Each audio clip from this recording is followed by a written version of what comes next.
Audio Jungle.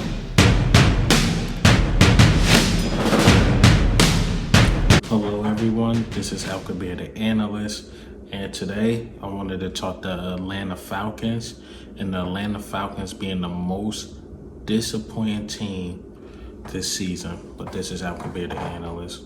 Right before I made this video, I looked at a couple teams and who I thought was the most disappointing, and all I could think of, I'm like, maybe the Vikings, but I'm like, probably not.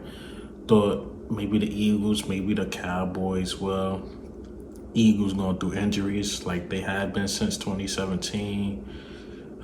Cowboys are the Cowboys, always making constant mistakes. I thought the Houston Texans, but you got to think about it. Once they lost D-Hop and they had Bill O'Brien, ain't know what he was doing. I'm like, they most likely was going to be a bad team.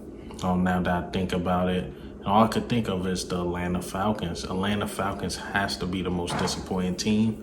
Maybe I'm being biased because I thought they was at least going to compete for their division, but overall the division been a bit disappointment.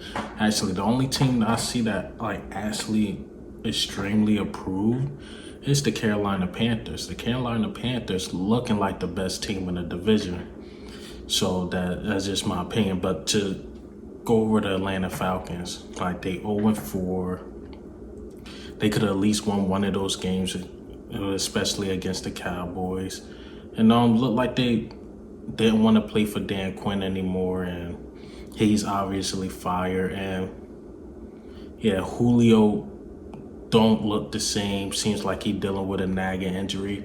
Since the Seahawks game, gone for over 100 yards. This has been his stats since then. So just to get the exact stats of Julio Jones, first game against the Seahawks, 9 catches, 157 yards. That sound Julio-like. But next game against Dallas, he had 2 catches, 24 yards. That don't sound like Julio. Then Green Bay, he had 4 catches for 32 yards. That doesn't sound like Julio. And I know he's been dealing with a hamstring injury, and seemed like he missed a couple games since then. But that don't sound like Julio. To give him some light, it seems like Todd Gurley getting his legs under him. He ran over like 100 yards last game, and Todd Gurley is actually panning out to look good. Matt Ryan is definitely on a decline. Calvin Ridley, he's been playing extraordinary. He's been looking good. That defense is banged up, so I can't really blame Dan Quinn for all of it, but that defense is definitely banged up. And I just seen it. I knew they was going to have a bad year after that Dallas Cowboys game. After that game, I'm like, they going to have a bad year. They just are. You don't get off like that. You don't lose a game like that off an offside kick, and you was up basically the whole game. When you give up a lead like that, it just seems like y'all just don't want to play, don't want to win.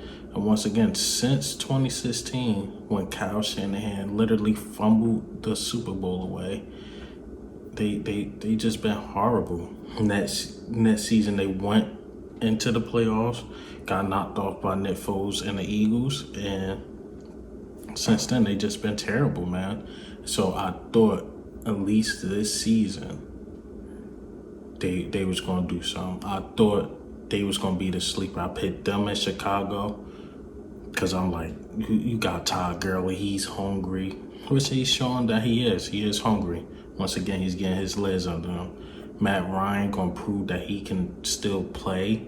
But now his videos coming out, should they tank for Trevor Lawrence? Like, this is crazy. Then I just thought Dan Quinn defense in mind, the defense will be set, but the defense been looking terrible. And yeah, they just don't want to win. It seems like the Atlanta Falcons just do not want to win. And even to go over Matt Ryan's stats, this don't even sound like Matt Ryan. First game against the Seahawks, he did do his thing, can't lie. Threw for 450 yards, 2 touchdowns, 1 pick. Dallas, he threw the ball 36 times and completed 24 for 273 yards, 4 touchdowns. That, if you read that, you'll think they won a game, but once again, obviously they fumbled away that game. Then Chicago, that's when it really went downhill. Threw the ball 38 times, completed it 19 times for 238 yards, 1 touchdown, 1 pick. They ain't gonna cut it. Green Bay, he threw the ball 39 times, completed it 28 times, and threw for 285 yards. No touchdowns, no picks. That's not gonna cut it. And then they lost to their division rivals, who I think is the best team in that division right now. I think the Carolina Panthers is the best team in that division. He threw for 226 yards and a pick. That's not gonna do it. That's not gonna cut it, man. And mind you, Calvin Ridley is getting like 100 or some out of these yards. So I don't know what Atlanta is doing, but they need to fix it, man. And I know the fans there are getting tired and tired. I'm telling you, Matt Ryan, he is done. He's mentally drained. Maybe he needs a new setting. And maybe it's time for the Atlanta Falcons to rebuild. Maybe it's time. They had some young talent there. That young talent can play. Maybe it's time to move on from Julio, which sounds crazy. Get some trade value out of him. Maybe it's time to move on from Matt Ryan. Get some value out of him. Get a new quarterback. It seems like we got a #1 receiver already in Calvin Ridley. Why not make those moves? Losing anyway. Paying these guys top dollars. Just get rid of those guys and come in with some new guys, man. 0-4. The division ain't as good, but I don't see them making a surge. I don't see them making an immediate surge. They obviously going through rebuilding. Fired their coach. I don't know, Atlanta Falcons, and I think that's all I got, man. And how do you feel about the Atlanta Falcons? Do you think they can surge and come back up, or do you think they're the most disappointing team in the NFL, just like I do? And if you got another team, let me know. This is Al Kabir, the analyst. Ghost.